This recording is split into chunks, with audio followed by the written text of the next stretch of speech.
Praise the Lord. സ്നേഹമുള്ളവരെ, തിരുനാളുകൾ എന്ന Bible പഠന പരമ്പരയിലേക്ക് സ്വാഗതം. നമ്മൾ തിരുനാളുകളെക്കുറിച്ച് ആമുഖമായ ചില കാര്യങ്ങൾ കണ്ടു കഴിഞ്ഞു. ഇന്ന് ഇസ്രായേലിലെ തിരുനാളുകളെ ഒന്ന് വിശദമായി പഠിക്കാനാണ് നമ്മൾ ആഗ്രഹിക്കുന്നത്. പ്രധാനമായും 6 തിരുനാളുകളാണ് ഇസ്രായേൽ ജനം ആഘോഷിച്ചിരുന്നത്. അതിൻ്റെ പുറമെ 3 പ്രത്യേക ദിവസങ്ങളുണ്ടായിരുന്നു: സാബത്ത് ദിവസം, സാബത്ത് വർഷം, ജൂബിലി വർഷം. ഈ 9 കാര്യങ്ങളാണ് ഇന്ന് ചുരുക്കമായി കാണാനായിട്ട് ഞാൻ ആഗ്രഹിക്കുന്നത്. ആദ്യമേ ബൈബിളിൽ നിന്നൊരു ഭാഗം വായിച്ചുകൊണ്ട് നമുക്ക് ആരംഭിക്കാം. നിയമാവർത്തന പുസ്തകം 15-ാമത്തെ അധ്യായം 1 മുതൽ 11 വരെയുള്ള തിരുവചനങ്ങൾ.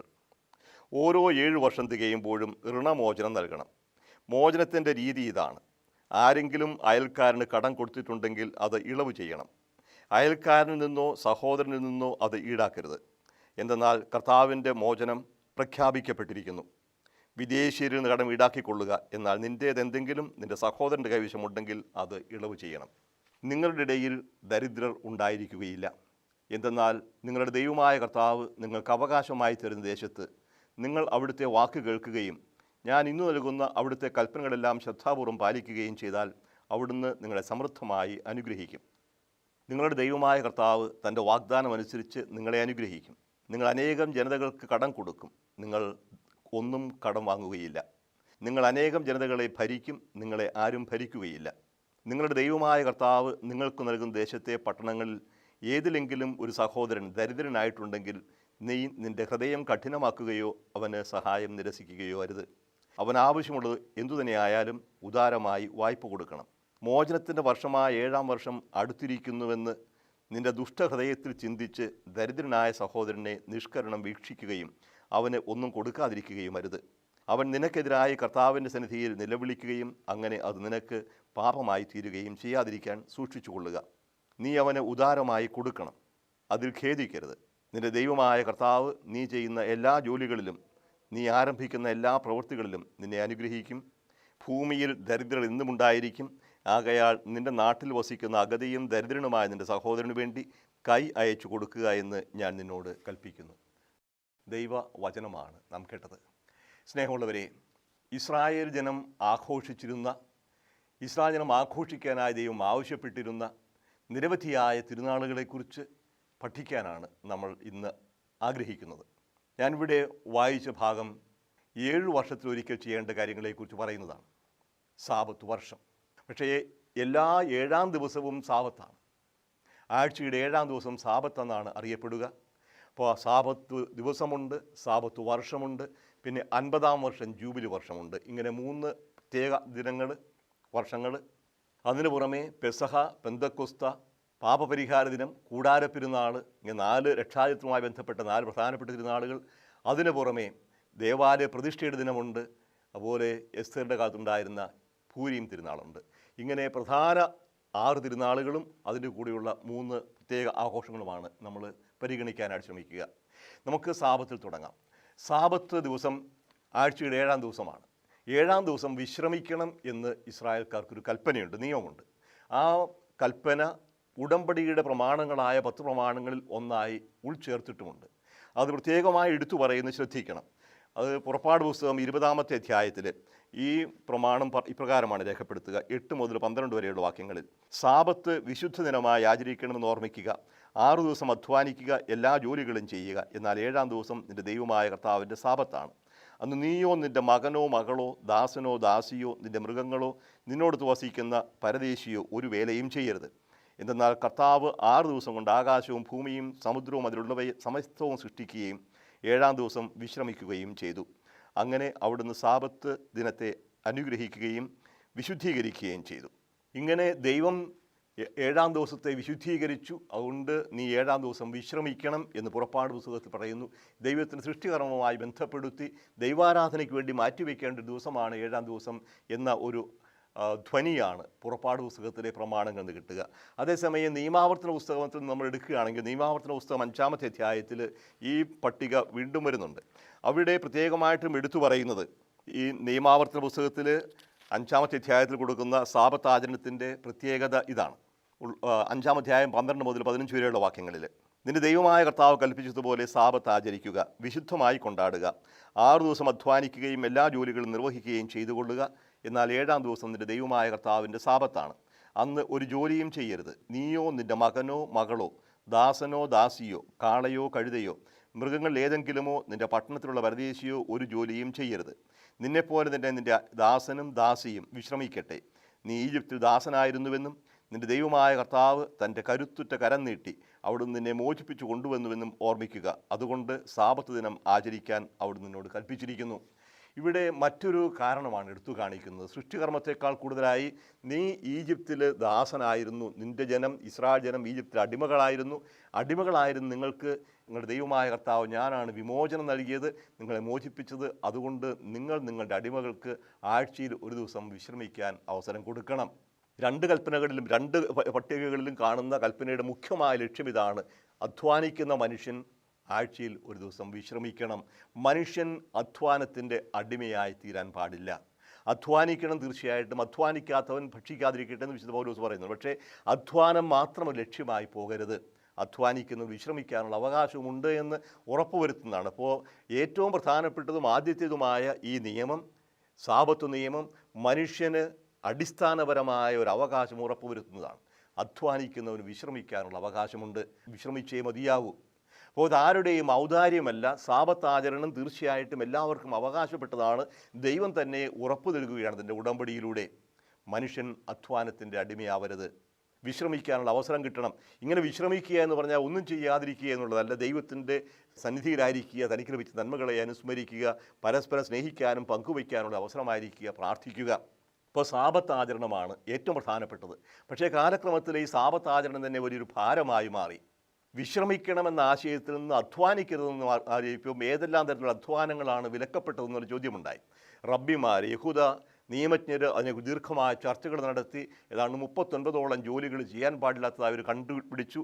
അങ്ങനെ ആർക്കും അനങ്ങാൻ പറ്റാത്തൊരു സാഹചര്യം ഉണ്ടാക്കി തീർത്തു സാബത്ത് ആചരണം. സാബത്ത് ദിവസം എത്ര ചുവട് വയ്ക്കാം? 6 ഫർലോങ് ദൂരമാണ്. ഏതാണ്ട് 1 കിലോമീറ്റർ നടക്കാൻ പാടുള്ളൂ. ചുമടെടുക്കാൻ പാടില്ല. സാബത്ത് കൈ കൊട്ടാൻ പാടില്ല. തീ കെടുത്താൻ പാടില്ല. തീ കത്തിക്കാൻ പാടില്ല. വെള്ളം കോരാൻ പാടില്ല. തുണി അലക്കാൻ പാടില്ല. ഇങ്ങനെ ഒരുപാട് നിയമങ്ങളുണ്ടാക്കി. അപ്പോൾ ഈ പാടില്ല എന്ന് വിലക്കുകളുടെ ഒരു പരമ്പരയായി മാറി സാബത്ത് ആചരണം. അപ്പോൾ മനുഷ്യന് താങ്ങാനാവാത്തൊരു ഭാരമായി മാറുന്നു. ഇതിന് എതിരായിട്ടാണ് യേശു കൊണ്ടുവരുന്നത്. സാബത്ത് മനുഷ്യന് വേണ്ടിയാണ്. മനുഷ്യനെ സാബത്തിന് പേരിൽ കുരുതി കൊടുക്കാൻ പാടില്ല. മനുഷ്യന് ശാന്തിയും വിശ്രമവും നൽകുന്നതിനുള്ള അവസരമായിരിക്കണം സാബത്ത്. അതുകൊണ്ട് യേശു പഠിപ്പിക്കും, സാബത്ത് നന്മ ചെയ്യുന്നത് അനുവദനീയമാണ്, തിന്മ ചെയ്യുന്നതല്ല, നന്മ ചെയ്യുന്നതാണ് അനുവദനീയം. അതുകൊണ്ട് തന്നെയാണ് യേശു സാബത്ത് ദിവസം രോഗശാന്തി നൽകിയിരുന്നത്. യഹൂദരുടെ കണക്കുകൂട്ടലനുസരിച്ച് രോഗശാന്തി ഒരു വൈദ്യൻ്റെ ജോലിയാണ്. വൈദ്യൻ്റെ ജോലി സാബത്തിൽ ചെയ്യാവുന്നത് ജീവൻ നിലനിർത്താൻ അത്യാവശ്യമുള്ളത് മാത്രമേ ഉള്ളൂ. മരിക്കാൻ പോകുന്ന ഒരാളുടെ ജീവൻ മരിക്കാതെ സാബത്ത് കഴിഞ്ഞിട്ട് നിലനിർത്താൻ ആവശ്യമായ ജോലി മാത്രമേ ചെയ്യാവൂ എന്ന് നിയമം ഉണ്ടായിരുന്നു. പക്ഷേ യേശു പറയുന്നതല്ല.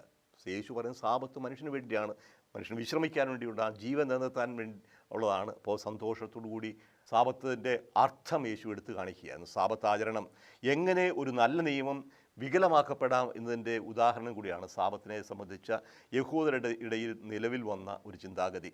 അപ്പോൾ ദൈവം വിശ്രമത്തിന് വേണ്ടി, സന്തോഷത്തിന് വേണ്ടി നൽകിയത് ഒരു ഭാരമായി മാറാൻ പാടില്ല. രണ്ടാമത്തേത് സാബത്ത് വർഷമാണ്. ഞാനിവിടെ വായിച്ച് കേൾപ്പിച്ചതാണ് നിയമാവർത്തന പുസ്തകത്തിൽ. പ്രത്യേകിച്ചും ലേവ്യരുടെ പുസ്തകത്തിൽ 23, 24, 25 അധ്യായങ്ങളിൽ ഈ തിരുനാളുകളെക്കുറിച്ച് കാണും. എന്താണ് സാബത്ത് വർഷം? സാബത്ത് വർഷം എന്ന് പറഞ്ഞാൽ ആഴ്ചയിലെ 7-ാം ദിവസം സാബത്തായിരിക്കുന്ന പോലെ 7ാമത്തെ വർഷം സാബത്ത് വർഷമായി പരിഗണിക്കപ്പെടുന്നു. സാബത്ത് എന്ന വാക്കിൻ്റെ അർത്ഥം തന്നെ വിരമിക്കുകയാണ്. ഷബാത്തു എന്ന് പറയും. ഷബത്ത് നമ്മൾ ശനി എന്ന് പറയാറുണ്ട്. ശനി, ഇത് മിക്കവാറും എല്ലാ മതങ്ങളിലും ഉണ്ടായിരുന്നു ഈ സാബത്ത് ആചരണം തോന്നുന്നു. നമ്മൾ ശനിയാഴ്ചയെക്കുറിച്ച് പറയുന്നുണ്ട്. ശനി എന്തു ചെയ്താലും വിജയിക്കാത്ത ദിവസമായിട്ടാണ് ശനി പിടിച്ചു പറയും. ശനിദശയാണ്. ശനിദശ എന്ന് പറയുമ്പോൾ നമുക്കറിയാമല്ലോ, ഒന്നും വിജയിക്കാത്ത കാര്യം. ശനി എന്തായി? ശനിക്ക് പ്രത്യേകത. ഷബാത്തു എന്ന് പറയുന്നത് മറ്റു ദേവൻ്റേതായിട്ടാണ് പേർഷ്യക്കാർ കണക്കാക്കിയത്. നന്ദി എന്തു ചെയ്താലും വിജയിക്കില്ല. കാരണം മതാത്മകമായ ഒരു വിശദീകരണം കൊടുക്കുകയാണെന്നുണ്ടെങ്കിൽ സാമൂഹ്യ നിയമങ്ങൾക്ക് കൂടുതൽ പ്രസക്തി ഉണ്ടാവും.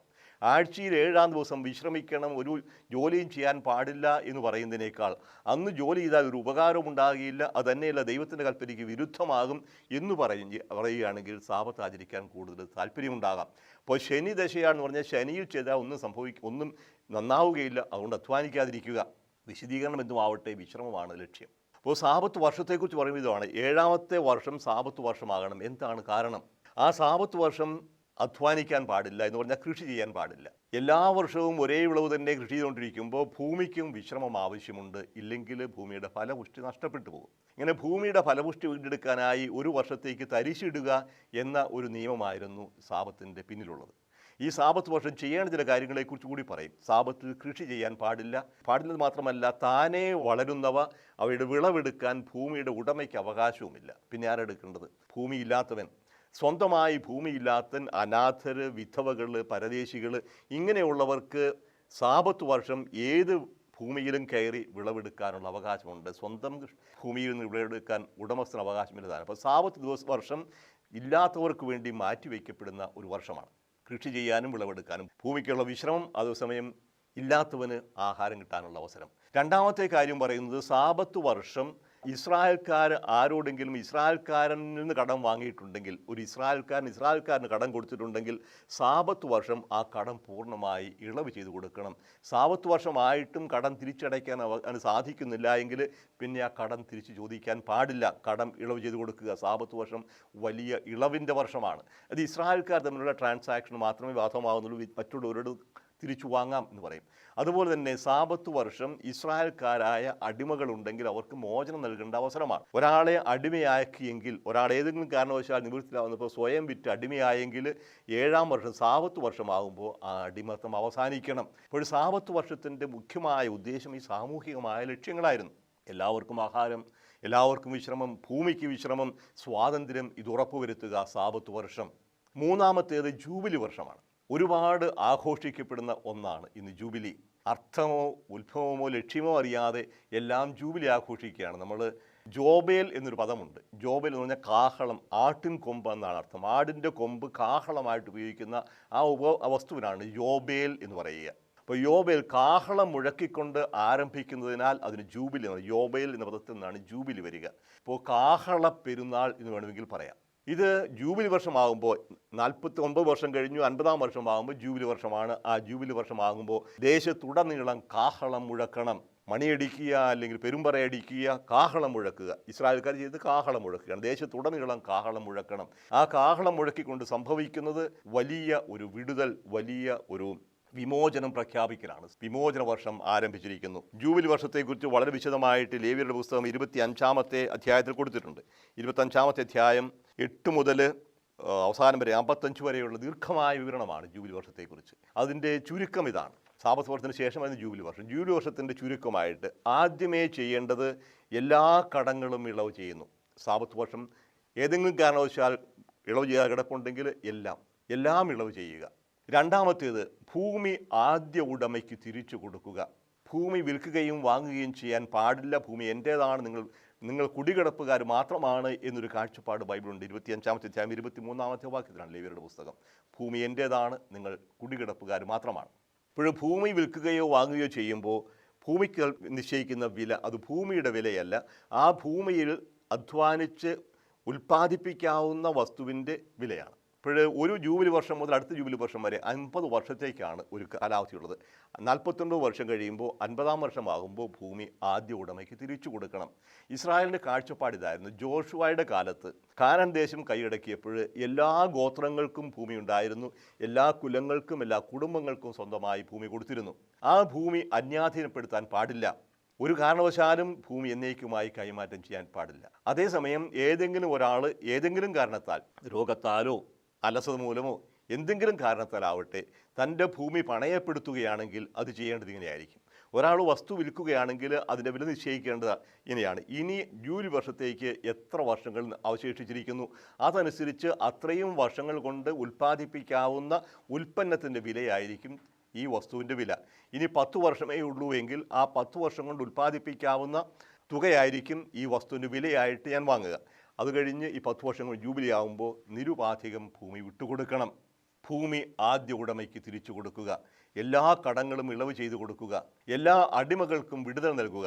ഇങ്ങനെ സമ്പൂർണ്ണമായ ഒരു സമത്വം പുനഃസ്ഥാപിക്കുക. ഇതായിരുന്നു ജൂബിലി വർഷത്തിൻ്റെ ഉദ്ദേശം. ദൈവം നൽകിയ കൃപകളെ അനുസ്മരിച്ചുകൊണ്ട്, ഈ ഭൂമി ദൈവത്തിൻ്റെതാണെന്നും ദൈവത്തിൻ്റെ ദാനമാണെന്നും അനുസ്മരിച്ചുകൊണ്ട്, ഈ ഭൂമി എല്ലാവർക്കുമായി നൽകിയ ദൈവത്തിൻ്റെ ആ കൽപ്പന അനുസരിച്ച് ഞാനിത് പങ്കുവയ്ക്കാൻ സന്നദ്ധനാകണം. അപ്പോൾ ജൂബിലി വർഷത്തിലൂടെ സംഭവിക്കുന്നത് ഒരു വലിയ ലെവലിംഗ് ആണ്. സമത്വം പുനഃസ്ഥാപിക്കുക, ആദിമ സമത്വത്തിലേക്ക്, ആദ്യത്തെ അവസ്ഥയിലേക്ക് മടങ്ങി വരിക. അപ്പോൾ ഒരു കാരണവശാലും ഒരു പരിധിയിൽ കവിഞ്ഞ് ആരും ധനികനോ ദരിദ്രനോ ആവാൻ പാടില്ല. ദൈവത്തിൻ്റെ ഹിതമായി ബൈബിൾ രേഖപ്പെടുത്തിയിരിക്കുന്നതാണ്. അതിന് സഹായിക്കുന്നതാണ് ജൂബിലി വർഷവും സാപത്ത് ദിനവും. അപ്പോൾ സമ്പാദിക്കുന്നതിന് പരിധി നിശ്ചയിക്കുന്നു, അതുപോലെ തന്നെ ദാരിദ്ര്യത്തിന് ഒരു പരിധി നിശ്ചയിക്കുന്നു. മാതാപിതാക്കന്മാരുടെ തെറ്റായ പ്രവർത്തന രീതി കൊണ്ട് മക്കൾ എന്നേക്കും ദരിദ്രരായി പോകാൻ പാടില്ല. ഭൂമിയിൽ ഒരു കിടപ്പാടുമില്ലാതെ ആരും ഉണ്ടാവാൻ പാടില്ല. ദൈവം സൃഷ്ടിച്ച ഭൂമിയിൽ ഒരു കുടിൽ വയ്ക്കാനുള്ള അവകാശം എല്ലാവർക്കും ഉണ്ടാകണം. ഇങ്ങനെ ഏറ്റവും അടിസ്ഥാനപരമായ അവകാശങ്ങൾ ഉറപ്പുവരുത്തുന്നതിന് വേണ്ടിയായിരുന്നു ഈ വലിയ ആഘോഷങ്ങൾ, ജൂബിലി ആഘോഷങ്ങൾ നടത്തിയിരുന്നത്. നമ്മൾ ഇന്നിവിടെ ചെന്ന് നിൽക്കുന്നു ജൂബിലി ആഘോഷത്തെക്കുറിച്ച് പറയുമ്പോൾ. ഈ ജൂബിലിയും തുല്യതയും തമ്മിൽ എന്ത് ബന്ധം? പലപ്പോഴും ബാറിൻ്റെയും ജൂബിലി ആഘോഷിക്കാറുണ്ട്. ജൂബിലി 50 വർഷമാണ് ജൂബിലി, അത് നമ്മൾ കുറച്ച് 25 വർഷമായി. സുവർണ്ണ ജൂബിലിക്ക് പകരം ഒരു രജത ജൂബിലിയാക്കി, വെള്ളി ജൂബിലി. അത് പിന്നെ 12.5 വർഷമാക്കി വേറൊരു ജൂബിലിയാക്കി, 40 വർഷം റൂബി ജൂബിലിയാക്കി, 60-ാം വർഷം വേറൊരെണ്ണം ഉണ്ടാക്കി. ഇങ്ങനെ ജൂബിലി എന്ന പേരിൽ ഒരുപാട് ആഘോഷങ്ങൾ സംഘടിപ്പിക്കുമ്പോഴും ആ ജൂബിലിയുടെ അർത്ഥം എന്താണെന്ന് മനസ്സിലാകാതെ പോകുന്നുണ്ട്. ദൈവം ആഗ്രഹിച്ച സമത്വം പുനഃസ്ഥാപിക്കാനായിട്ട് സാധിക്കാതെ പോകുന്നു. സമത്വം പുനഃസ്ഥാപിക്കുന്നതോടൊപ്പം മറ്റൊന്നുകൂടി ഉണ്ട് ജൂബിലിയിൽ. ദൈവം നൽകിയ വലിയ കൃപകൾക്ക്, അനുഗ്രഹങ്ങൾക്ക് നന്ദി പറയുക. എല്ലാം ദൈവത്തിൻ്റെ ദാനമാണ്. ദൈവം നൽകിയ അനുഗ്രഹങ്ങൾക്ക് നന്ദി പറയുക എന്നത് പലപ്പോഴും ഒരു ചടങ്ങെന്ന രീതിയിൽ അവശേഷിക്കുന്നുണ്ടെങ്കിലും മറ്റു കാര്യങ്ങളൊന്നും ജൂബിലിയുമായിട്ട് ബന്ധമില്ലാതായി പോകുന്നു. അതുകൊണ്ടാണല്ലോ പലരും പല ജൂബിലികളും, അത് പാർട്ടിയുടെ ജൂബിലി ആയിരിക്കാം, മെത്രാഭിഷേകത്തിൻ്റെയോ പൗരോഹിത്യാഭിഷേകത്തിൻ്റെയോ സന്യാസത്തിൻ്റെയോ കല്യാണത്തിൻ്റെയോ എന്തുമാവട്ടെ, ജൂബിലികൾ ആഘോഷിക്കുന്നു. പക്ഷേ എങ്ങനെയാണ് ആഘോഷിക്കുന്നത്? ആരൊക്കെയാണ് അതിൽ പങ്കുചേരുന്നത്? ഈ ജൂബിലി ആഘോഷത്തിൽ വിളിക്കപ്പെടുന്നത് ആരൊക്കെയാണ്? ജൂബിലിയോടനുബന്ധിച്ച് എന്താണ് നമ്മൾ ചെയ്യുന്നത്? തീർച്ചയായിട്ടും ബൈബിളിൻ്റെ കാഴ്ചപ്പാടിൽ അത് നിശിതമായ ഒരു വിശകലനത്തിന് ഇടയാകേണ്ടതാണ്. അപ്പോൾ ഈ 3 കാര്യങ്ങൾ: സാപത്ത് ദിവസം, സാപത്ത് വർഷം, ജൂബിലി. ഇനി അടുത്തത് തിരുനാളുകളാണ്. ഇത് പൊതുവായിട്ട് കാണുന്നത്. ഇനി ആണ്ടുവട്ടത്തിൽ ഒരിക്കൽ ആഘോഷിക്കേണ്ട തിരുനാളുകളുണ്ട്. ഈ തിരുനാളുകൾ ആദ്യത്തെ 4 നിശ്ചയമായും രക്ഷാചരിത്രവുമായി ബന്ധപ്പെട്ടതാണ്. പക്ഷേ ഈ തിരുനാളുകൾ രക്ഷാചരിത്രവുമായി ബന്ധപ്പെടുന്നതിന് മുമ്പ് കാർഷിക ഉത്സവങ്ങളായിരുന്നു. ഞാൻ ആദ്യം സൂചിപ്പിക്കുകയുണ്ടായി, ഈ തിരുനാളുകളും പെരുന്നാളുകളും എല്ലാം ആരംഭിക്കുന്നത് കാർഷിക മേഖലയിൽ നിന്നാണ്. വിളവെടുപ്പുമായി ബന്ധപ്പെട്ടതാണ് ഇസ്രായേലിൻ്റെ ഏറ്റവും പ്രധാനപ്പെട്ട 3 തിരുനാളുകൾ. പെസഹ, പെന്തക്കുസ്ത, കൂടാര പെരുന്നാൾ എന്നറിയപ്പെടുന്ന 3 തിരുനാളുകളും വിളവെടുപ്പുമായി ബന്ധപ്പെട്ടതായിരുന്നു. പെസഹ തിരുനാളിനോടൊപ്പം ആദ്യ ഫലങ്ങളുടെ തിരുനാളെന്നും അതുപോലെ തന്നെ പുളിപ്പില്ലാത്ത അപ്പത്തിൻ്റെ തിരുനാളെന്നും പറയാറുണ്ട്. പെസഹയിൽ 2 കാര്യങ്ങളാണ് സംഭവിക്കുക. ഒന്ന്, ഇസ്രായേൽ ജനം ഈജിപ്തിൽ നിന്ന് പുറപ്പെട്ടു പോകുന്നതിൻ്റെ, ഇസ്രായേൽ ജനം ഈജിപ്ത് പുറപ്പെടുന്നതിന് മുമ്പ് ഇസ്രായേൽക്കാരുടെ ഭവനങ്ങളെ തൊടാതെ സംഹാരദൂതൻ കടന്നു പോവുകയും ഈജിപ്തിലെ ആദ്യാന്മാരെ വധിക്കുകയും ചെയ്ത ആ സാഹചര്യം ഇസ്രായേൽക്കാരുടെ ആദ്യാന്മാർ വധിക്കപ്പെട്ടില്ല. അങ്ങനെ ഇസ്രായേൽക്കാരുടെ ഭവനങ്ങളെ ദൈവദൂതൻ തൊടാതെ കടന്നുപോയി എന്നാണ് പെസഹ എന്ന വാക്കിൻ്റെ അർത്ഥം. കടന്നു പോവുക. പാസാഹ് എന്ന ഹീബ്രു വാക്കിൻ്റെ അർത്ഥം കടന്നു പോവുകയാണ്. ഇപ്പോൾ ഈ ദൂതൻ കടന്നുപോയി, ഇസ്രായേൽക്കാരുടെ ആദ്യജാതന്മാർ വധിക്കപ്പെട്ടില്ല. രണ്ടാമത്തേത്, അടിമത്തത്തിൻ്റെ ഭവനമായ ഈജിപ്തിൽ നിന്ന് അവർ വിമോചനം നേടി, സ്വാതന്ത്ര്യം നേടി, ചെങ്കടൽ കടന്ന് വാഗ്ദത്ത ഭൂമിയിലേക്ക് പ്രവേശിച്ചു. അപ്പോൾ കടൽ കടന്നു പോകുന്നതിൻ്റെ, ഈ കടന്നുപോകലിൻ്റെ, അടിമത്തത്തിൽ നിന്ന് സ്വാതന്ത്ര്യത്തിലേക്കുള്ള കടന്നുപോകലിൻ്റെ ഓർമ്മയാണ് ഒരു പെസഹ തിരുനാൾ ആഘോഷിച്ചിരുന്നത്. പക്ഷേ അതിനു മുമ്പ് ഇതൊരു വിളവെടുപ്പ് തിരുനാളായിരുന്നു. ഇടയന്മാരുടെ ഭാഗത്തു നിന്നൊരു ആഘോഷമുണ്ട്. അതോടൊപ്പം ഇത് പുളിപ്പില്ലാത്ത അപ്പത്തിൻ്റെ തിരുനാൾ എന്നുകൂടി പറയാറുണ്ട്. കാനാൻ ദേശത്ത് വാസമുറപ്പിക്കുമ്പോൾ അവിടെ പുളിപ്പില്ലാത്ത അപ്പം ഭക്ഷിക്കുന്ന ഒരാഴ്ചയുണ്ടായിരുന്നു. സാധാരണഗതിയിൽ കർഷകർ അപ്പം ഉണ്ടാക്കുന്നത് പുളിപ്പിച്ച അപ്പമാണ്. പക്ഷേ പുളിപ്പിച്ച അപ്പത്തിൻ്റെ ആ പുളിമാവ് ഒരല്പം എടുത്ത് അടുത്ത ദിവസത്തേക്ക് സൂക്ഷിച്ചു വയ്ക്കും. ആ പുളിമാവാണ് ഓരോ ദിവസവും ഇങ്ങനെ മാറി കൊടുത്ത് അവസാനം വരെ പുളിപ്പിച്ചുകൊണ്ടേയിരിക്കുക. ഇങ്ങനെ ഇന്നലത്തെ പുളിമാവ് ഇന്നത്തെ അപ്പത്തിന് വേണ്ടി, ഇന്നത്തെ പുളിമാവ് നാളത്തെ അപ്പത്തിന് വേണ്ടി, ഇങ്ങനെ വർഷം മുഴുവൻ തുടരുന്ന ഈ പുളിപ്പിൻ്റെ ഒരു ചങ്ങല ഒരു ദിവസം മുറിക്കുകയാണ്. കൊയ്ത്ത് കഴിയുമ്പോൾ ആദ്യ ഫലം ഭക്ഷിക്കുന്നതിന് മുമ്പ് ഈ പുളിപ്പെല്ലാം വീട്ടിൽ നിന്ന് എടുത്തു മാറ്റും. പിന്നെ ഒരാഴ്ചത്തേക്ക് പുളിപ്പില്ലാത്ത അപ്പമായിരിക്കും ഭക്ഷിക്കുക. ഇങ്ങനെ പുളിപ്പില്ലാത്ത അപ്പം ഭക്ഷിക്കുന്നത് ദൈവം നൽകിയ വലിയ അനുഗ്രഹത്തിൻ്റെ അനുസ്മരണമാണ്. അതോടൊപ്പം തന്നെ കഴിഞ്ഞ കാലത്തോട് വിട പറയുന്നതുമാണ്. കഴിഞ്ഞ വർഷത്തോട് വിട പറഞ്ഞു പുതിയ വർഷം സ്വീകരിക്കുന്നു. പുതിയ വർഷം ദൈവം നൽകുന്ന പുത്തരി നമ്മൾ സ്വീകരിക്കുന്നു. ഇങ്ങനെ കഴിഞ്ഞതിനോട് വിട പറയുന്നു. അതൊരു പുറപ്പാട് തന്നെയാണ്. ഇപ്പോൾ ഇസ്രായേൽക്കാർ കാനാൻ ദേശത്ത് വാസമുറപ്പിക്കുമ്പോൾ ഈ 2 ആഘോഷങ്ങളും കൂടി സംയോജിപ്പിച്ചുകൊണ്ട് പെസഹ തിരുനാൾ ആഘോഷിക്കാൻ തുടങ്ങി. വാഗ്ദത്ത ഭൂമിയിലേക്ക് കടന്നു വന്നതിൻ്റെയും പുതിയ അപ്പം ഭക്ഷിക്കുന്നതിൻ്റെയും അതിന് കൊടുക്കുന്ന വിശദീകരണം ഇതായിരുന്നു: ഇസ്രായേൽക്കാർ ഈജിപ്തിൽ നിന്ന് പുറപ്പെടുമ്പോൾ തിരക്കിട്ട് പോരേണ്ടി വന്നതുകൊണ്ട് കുഴച്ചു വെച്ച മാവ് പുളിക്കാൻ സമയം കിട്ടിയില്ല. അതുകൊണ്ട് ആദ്യ ദിവസം അവർ പുളിപ്പിക്കാത്ത അപ്പമാണ് ഭക്ഷിച്ചത്. അങ്ങനെ പെസഹ കുഞ്ഞാടിൻ്റെയും പുളിപ്പില്ലാത്ത അപ്പത്തിൻ്റെയും തിരുനാളുകൾ ഒരുമിച്ച് വരികയും അത് പെസഹ എന്ന പേരിൽ ആഘോഷിക്കപ്പെടുകയും ചെയ്തു. ഇസ്രായേൽക്കാർ ആണ്ടുതോറും ആഘോഷിച്ചിരുന്ന ഏറ്റവും വലിയ ആഘോഷമാണ് തിരുനാൾ, പെസഹ തിരുനാൾ. ഈ പെസഹ തിരുനാളിലാണ് യേശു പെസഹ സ്ഥാപിക്കുന്നത്. നമുക്കറിയാം യേശുവിൻ്റെ പെസഹയെക്കുറിച്ച് നമ്മൾ പിന്നീട് വിശദമായിട്ട് പഠിക്കുന്നതാണ്. അപ്പോഴേ ഇസ്രായേലിൻ്റെ ഏറ്റവും പ്രധാനപ്പെട്ടത് ഈ പുറപ്പാട് സംഭവത്തോട് ബന്ധപ്പെട്ട പെസഹ തിരുനാൾ. ഈജിപ്തിൽ നിന്ന് പുറപ്പെട്ടതിൻ്റെ ശേഷം അവർ സീനായ് മലയിൽ നിന്ന് പാളയമടിച്ചു. സീനായ് മലയിൽ വന്ന് അവിടെ താമസിച്ചു. അവിടെ വെച്ചാണ് ഇസ്രായേൽക്കാരുമായി ദൈവം ഉടമ്പടി ചെയ്യുന്നത് മോശയുടെ മധ്യസ്ഥത വഴി. ഉടമ്പടിയുടെ സ്ഥാപനവും ഉടമ്പടിയിലൂടെ നൽകിയ പ്രമാണങ്ങളും അനുസ്മരിക്കുന്ന ദിവസമായി മാറി പെന്തക്കോസ്ത എന്ന് പറഞ്ഞാൽ 50-ാം ദിവസം എന്നാണ് അർത്ഥം. ഇതും ഒരു കാർഷിക ഉത്സവമായിരുന്നു. ആദ്യമേ പാകമായുന്ന ബാർലി കൊയ്ത്ത് കഴിയുമ്പോൾ നമ്മൾ ആദ്യത്തെ പുളിപ്പില്ലാത്ത അപ്പങ്ങൾ തിരുനാൾ ആഘോഷിക്കുന്നു. ഏറ്റവും അവസാനം പാകമാകുന്ന ഗോതമ്പ് കൊയ്ത്ത് കഴിയുമ്പോൾ അത് അവസാനത്തെ ആഴ്ചകൾ തിരുനാളാകുന്നു. അതിനെ പെന്തക്കോസ്ത എന്ന് പറയും. ഏതാണ്ട് 7 ആഴ്ച ദീർഘിക്കുന്നു ഈ ധാന്യങ്ങളുടെ എല്ലാം കൊയ്ത്ത്. തുടങ്ങുമ്പോൾ മുതൽ അവസാനിക്കുന്നവരെ 7 ആഴ്ചയാണ്. അങ്ങനെ 7ാമത്തെ ആഴ്ച കഴിയുമ്പോൾ 49 ദിവസമായി 50-ാം ദിവസം ഒരു കൊയ്ത്ത് സമാപിക്കുന്നതിൻ്റെ ഉത്സവമായിരുന്നു. അതിനെ സീനായ് ഉടമ്പടിയുമായി ബന്ധപ്പെടുത്തി പുറപ്പാടിന് ശേഷം ദൈവം ഇസ്രായേൽക്കാരുമായി ചെയ്ത ഉടമ്പടിയുടെ ഒരു അനുസ്മരണ ദിനമായി മാറി പെന്തക്കോസ്ത അഥവാ 50-ാം ദിവസം. രണ്ടാമത്തെ വലിയ ആഘോഷമായിരുന്നു. പെസഹ ആരംഭകാലത്ത് വീടുകളിൽ ആഘോഷിച്ചിരുന്നതാണ്. പക്ഷേ കുറേ കഴിഞ്ഞപ്പോൾ ജോസിയ രാജാവിൻ്റെ ഭരണമൊക്കെ ആയപ്പോഴേക്കും പെസഹ ആഘോഷം തന്നെ ജെറൂസലത്ത് തന്നെ വേണമെന്ന് വന്നു. പെസഹ കുഞ്ഞാടിനെ ജെറൂസലത്ത് വെച്ചേ കൊല്ലാൻ പാടുള്ളൂ എന്ന് വന്നു. പിന്നീട് ഈ പെസഹായും പെന്തക്കോസ്തായും കൂടി ഒരുമിച്ച് ആഘോഷിക്കാൻ തുടങ്ങി. പെസഹായ്ക്ക് ജെറൂസലത്തേക്ക് വരുന്നവർ പെന്തക്കോസ്തായും കഴിഞ്ഞ് തിരിച്ചു പോകാറുണ്ടായിരുന്നുള്ളൂ. ഇങ്ങനെ പെസഹ പെന്തക്കോസ്ത 2 പ്രധാനപ്പെട്ട തിരുനാളുകളായി. പുതിയ നിയമത്തിലേക്ക് വരുമ്പോഴേക്കും പെന്തക്കോസ്തായ്ക്ക് പുതിയ അർത്ഥമുണ്ടായി. പരിശുദ്ധാത്മാവിൻ്റെ ആഗമനത്തെ അനുസ്മരിക്കുന്ന യേശുവിൻ്റെ ഉത്ഥാനം കഴിഞ്ഞ് 50-ാം ദിവസമാണ് നമ്മൾ പെന്തക്കോസ്ത ആഘോഷിക്കുക, പെസഹ പെന്തക്കോസ്ത. മൂന്നാമത്തെ ഇസ്രായേൽക്കാരുടെ ഏറ്റവും വലിയ തിരുനാളായിട്ട് ആഘോഷിച്ചിരുന്നത് അവർ കൂടാര തിരുനാളാണ്. ഈ കൂടാര തിരുനാളുകളുടെ അർത്ഥം ഇതായിരുന്നു: ഇസ്രായേൽക്കാർ ഈജിപ്തിലൂടെ നിന്ന് കടന്ന് മരുഭൂമിയിലൂടെ യാത്ര ചെയ്ത കാലഘട്ടത്തിൽ മരുഭൂമിയിൽ അവർ കൂടാരങ്ങൾ വസിച്ചിരുന്നു. ഇതിനെ അനുസ്മരിക്കണം. പക്ഷേ തുടക്കം അവിടെയല്ല. തുടക്കം ഇതായിരുന്നു: പഴവർഗ്ഗങ്ങളെല്ലാം ശേഖരിച്ചു കഴിയുമ്പോൾ, അത് മുന്തിരിയും ഒലിവും അത്തിയും ഒക്കെ ആകാം. ഇപ്പം പഴവർഗ്ഗങ്ങൾ ശേഖരിക്കുന്ന 7-ാം മാസമാണ്. ഈ 7-ാം മാസത്തിൻ്റെ പഴവർഗ്ഗങ്ങൾ ശേഖരിച്ച് കഴിയുമ്പോൾ ഒരാഴ്ചത്തേക്ക് അവരുടെ കൃഷിഭൂമിയിൽ അവർ ചെറിയ പന്തലുകൾ കെട്ടി കൂടാരങ്ങളുണ്ടാക്കി അവിടെ വെച്ച് വിളവ് ശേഖരിക്കുന്നു, മുന്തിരി ആട്ടി വീഞ്ഞുണ്ടാക്കുന്നു, അത് ആഘോഷിക്കുന്നു, കുടിക്കുന്നു. അപ്പോഴിങ്ങനെ വിളവെടുപ്പിൻ്റെ പ്രത്യേകിച്ചും പഴവർഗ്ഗങ്ങൾ ശേഖരിക്കുന്നതിൻ്റെ അവസാനത്തെ തിരുനാളായിരുന്നു കൂടാര തിരുനാൾ.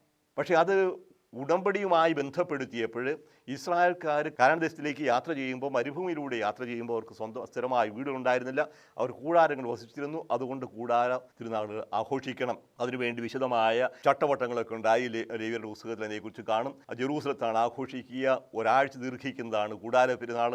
ആ കൂടാര തിരുനാളിൻ്റെ അവസരത്തിൽ പുരോഹിതന്മാർ ശീലോഹ കുളത്തിൽ നിന്ന് വെള്ളിക്കലത്തിൽ വെള്ളം കൊണ്ടുവന്ന് ബലിപീഠത്തിന് ചുറ്റും ഒരു പ്രദക്ഷിണം വെച്ച് വെള്ളവും വീഞ്ഞും കലർത്തി ബലിപീഠത്തിലൊഴിക്കും. ദിവസം ഒരു നേരം. 7-ാം ദിവസം കഴിഞ്ഞ് 8-ാം ദിവസമാകുമ്പോൾ പ്രധാന പുരോഹിതൻ തന്നെ സ്വർണ്ണക്കലത്തിൽ ശീലോഹ കുലത്തിൽ നിന്ന് വെള്ളം കോരി തലയിൽ ചുമന്നു കൊണ്ടുവന്ന് ഈ ബലിപീഠത്തിന് ചുറ്റും 7 തവണ പ്രദക്ഷിണം വെച്ച് അതിനുശേഷം ബലിപീഠത്തിന് മുകളിൽ വെള്ളവും വീഞ്ഞും കൂടി ഒഴിക്കുന്ന ഒരു ആചാരമുണ്ടായിരുന്നു. ഇതെല്ലാം വിളവെടുപ്പുമായി ബന്ധപ്പെട്ട് ദൈവത്തെ ആരാധിക്കുന്ന നന്ദി പറയുന്നതിൻ്റെ അവസരങ്ങളുമായിരുന്നു. അങ്ങനെ വിളവെടുപ്പ് തിരുനാൾ, ഈ വിളവെടുപ്പ് തിരുനാൾ അത് കൂടാര തിരുനാൾ. ഈ കൂടാര തിരുനാളും പുതിയ നിയമത്തിലേക്ക് വരുമ്പോഴേക്കും പുതിയ അർത്ഥങ്ങളുണ്ടാകും. ഇപ്പോൾ 4ാമത്തേത് പാപപരിഹാര ദിനമായിട്ടാണ് പറയുക. ലേവ്യരുടെ പുസ്തകം 16-ാമത്തെ അധ്യായത്തിൽ വളരെ വിശദമായിട്ട് പറയുന്ന ഒന്നാണ് പാപപരിഹാര ദിനം. ഇസ്രായേലിലെ എല്ലാ ജനതകൾക്കും വേണ്ടി, ഇസ്രായേൽക്കാരുടെ എല്ലാവർക്കുടെയും പാപത്തിന് പരിഹാരമായി പ്രധാന പുരോഹിതൻ ബലിയർപ്പിക്കുന്ന ഒരു ദിവസമാണ് ഈ പാപപരിഹാര ദിനം. അന്ന് മാത്രമേ പ്രധാന പുരോഹിതൻ ബലിയർപ്പിക്കാനായിട്ട് നിർബന്ധിതനായിരുന്നുള്ളൂ, കടപ്പെട്ടിരുന്നുള്ളൂ. അന്ന് മാത്രമേ, ആണ്ടുവർഷത്തിൽ ഒരിക്കൽ മാത്രമേ പ്രധാന പുരോഹിതൻ അതിവിശുദ്ധ സ്ഥലത്ത് ബലിരക്തവുമായി കടന്നിടാനും പാടുണ്ടായിരുന്നുള്ളൂ. അങ്ങനെ എല്ലാവർക്കും വേണ്ടി ബലിയർപ്പിക്കുന്നു. ആദ്യം പ്രധാന പുരോഹിതൻ തനിക്ക് വേണ്ടി ബലിയർപ്പിക്കുന്നു, തൻ്റെ പുരോഹിതർക്ക് വേണ്ടി ബലിയർപ്പിക്കുന്നു, അവസാനം ജനങ്ങൾക്ക് വേണ്ടി അർപ്പിക്കാനായിട്ട് 2 ആടുകളെയാണ് കൊണ്ടുവരിക. ഒരാടിനെ അത് കുറിയിട്ടെടുക്കും. ഒന്ന് ദൈവത്തിന്, മറ്റേത് അസാസേലിന് എന്ന് കുറിയിട്ട്, അസാസേലിന് എന്ന് കുറി കിട്ടിയ ആടിൻ്റെ തലയിൽ പുരോഹിതൻ കൈവച്ചതിന് ശേഷം ആ വർഷത്തെ എല്ലാ പാപങ്ങളും, ജനങ്ങളുടെ മുഴുവനും പാപം ആടിൻ്റെ തലയിൽ ആരോപിച്ചതായി സങ്കല്പിക്കും. അതിനുശേഷം ആടിനെ മരുഭൂമിയിലേക്ക് വിടുന്നു. അതിനെ സ്കേപ്പ് ഗോട്ട് അഥവാ ബലിയാട് എന്ന് വിശേഷിപ്പിക്കുന്നു. അത് മരുഭൂമിയിൽ അലഞ്ഞു നടക്കും, അതിനെ ഏതെങ്കിലും കാട്ടുമൃഗം തിന്നും. അസാസയിൽ എന്ന ദുർഭൂതത്തിന് ഭക്ഷണമായി കൊടുക്കുന്നതാണ് ഈ ആട് എന്ന് പറയും. ഈ ആട് പോകുമ്പോൾ ആ ആട് പാപം വഹിച്ചുകൊണ്ട് പോകുന്ന ആടായതുകൊണ്ട് എല്ലാവരും അതിനെ വെറുക്കും, അതിനെ തുപ്പും, അതിനെ കല്ലെറിയും, അതിനെ തല്ലും, അതിൻ്റെ രോമം വലിച്ചു പറിക്കും. ഇതെല്ലാം ആടിനോട് ചെയ്യുന്ന ക്രൂരതയാണ്. അത് പാപത്തോടുള്ള വെറുപ്പ് പ്രകടമാക്കുന്നത് പോലെ കാണും. രണ്ടാമത്തെ ആട് ദൈവത്തിന് ബലിയർപ്പിക്കുന്ന ആടിന് അതിൻ്റെ രക്തമെടുത്ത് ബലിപീഠത്തിൽ തളിക്കും. ഇപ്പോൾ രണ്ട് തരത്തിലുള്ള ആട്, ഒന്ന് പാപം മോചിക്കുന്നു, പാപം എടുത്തുകൊണ്ട് പോകുന്നു. രണ്ട്, ജനം ദൈവത്തിന് സ്വയം സമർപ്പിക്കുന്നു. അപ്പോൾ പാപം മോചിപ്പിച്ച് ദൈവത്തിന് സ്വയമായി പൂർണ്ണമായി സമർപ്പിക്കുന്നതിൻ്റെ ഒരു സൂചനയാണ് ഈ പാപപരിഹാര ദിനത്തിലുള്ളത്. അങ്ങനെ 4 പ്രധാനപ്പെട്ട തിരുനാളുകൾ.